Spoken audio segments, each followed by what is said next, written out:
ಮೈಸೂರು ಜಿಲ್ಲೆಯಲ್ಲಿ ಹುಲಿ ಸೆರೆ ಕಾರ್ಯಾಚರಣೆಯ ವೇಳೆ ಸೆರೆ ಸಿಕ್ಕಂತ 4 ಹುಲಿ ಮರಿಗಳು ಅನುಮಾನಾಸ್ಪದವಾಗಿ ಸಾವನ್ನಪ್ಪಿದೆ. ಹುಣಸೂರಿನ ಗೌಡನಕಟ್ಟೆ ಬಳಿ ಸೆರೆ ಸಿಕ್ಕಿದ್ವು 4 ಹುಲಿ ಮರಿಗಳು. ಅದರ ತಾಯಿಯನ್ನ ಕೂಡ ಸೆರೆ ಹಿಡಿಯಲಾಗಿತ್ತು. ಕೂರ್ಗಳ್ಳಿ ಪುನರ್ವಸತಿ ಕೇಂದ್ರದಲ್ಲಿ ಹುಲಿಗಳನ್ನು ಇರಿಸಲಾಗಿತ್ತು. ಇದರಲ್ಲಿ ತಾಯಿ ಹುಲಿ ಸೇಫ್ ಆಗಿದೆ.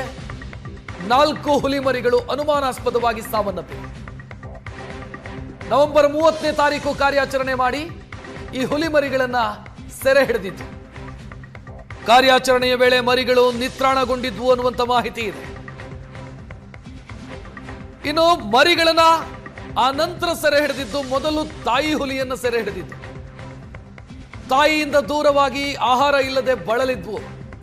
ಕಾರ್ಯಾಚರಣೆ ನಡೆಸುವ ಸಂದರ್ಭದಲ್ಲಿ ಮರಿಗಳು ರಕ್ಷಣೆಗೊಳಗಾದ ನಂತರವೂ ಕೂಡ ಆಹಾರ ಸೇವಿಸ್ತಾ ಇರಲಿಲ್ಲ. 4 ಹುಲಿ ಮರಿಗಳು ಸಾವನ್ನಪ್ಪಿದೆ. ಸಾವಿಗೆ ಏನ್ ಕಾರಣ ಅನ್ನೋದು ಈವರೆಗೂ ಕೂಡ ಗೊತ್ತಾಗಿಲ್ಲ.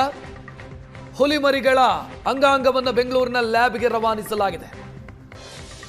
ಇನ್ನು ಅನುಮಾನ ಮೂಡ್ತಾ ಇರೋದು ಯಾವುದು ಅಂತಂದ್ರೆ ಅರಣ್ಯ ಇಲಾಖೆಯ ಮೌನ ಅಥವಾ ಅರಣ್ಯ ಇಲಾಖೆಯ ಅನುಮಾನಾಸ್ಪದ ನಡೆ.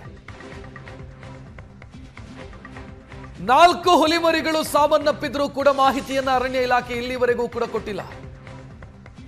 ನಿನ್ನೆಯಿಂದ ದೂರವಾಣಿ ಕರೆಯನ್ನ ಕೂಡ ಇಲಾಖೆಯ ಅಧಿಕಾರಿಗಳು ಸ್ವೀಕರಿಸ್ತಾ ಇಲ್ಲ. 4 ಹುಲಿ ಮರಿಗಳು ಯಾಕೆ ಸತ್ತು ಹೋಯಿತು, ಏನಾಯಿತು, ಇದರ ಬಗ್ಗೆ ಯಾವ ಮಾಹಿತಿಯನ್ನು ಕೂಡ ಕೊಡ್ತಾ ಇಲ್ಲ ಅರಣ್ಯ ಇಲಾಖೆಯ ಅಧಿಕಾರಿಗಳು. ಇದೇ ಅನುಮಾನಕ್ಕೆ ಕಾರಣ ಆಗ್ತಾ ಇರೋದು. ಈ ರೀತಿ ಅಡಗಿಸಿಡುತ್ತಾ ಇರೋದು ಯಾಕಾಗಿ ಅನ್ನುವಂಥ ಪ್ರಶ್ನೆ ಮೂಡ್ತಾ ಇದೆ.